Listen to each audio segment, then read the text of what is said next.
A partir de segunda-feira, o governo brasileiro passará a monitorar os alimentos importados do Japão e intensificará a inspeção sobre a bagagem que chega com passageiros vindos do país em voos comerciais.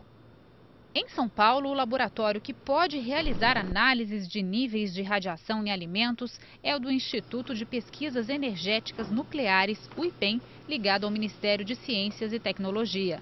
São as mesmas máquinas que realizaram testes em alimentos importados da antiga União Soviética e da Europa, na época do acidente nuclear em Chernobyl.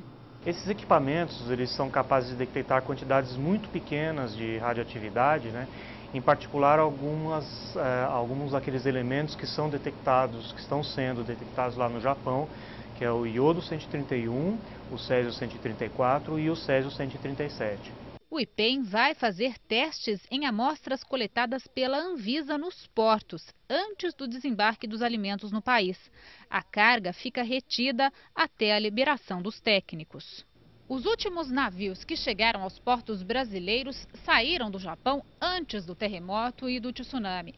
Os próximos descarregamentos estão previstos para acontecer a partir do dia 11 de abril.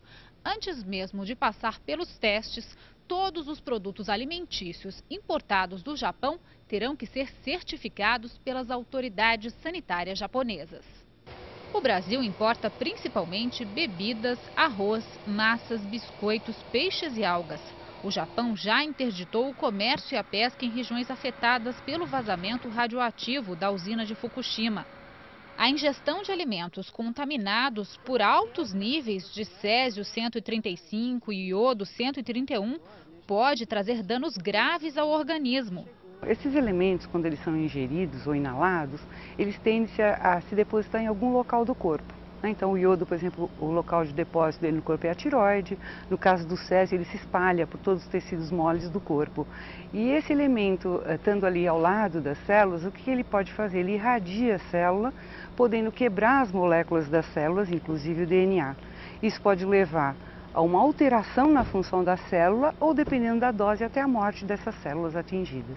Mas a especialista esclarece, para os brasileiros, as chances de contaminação são muito remotas.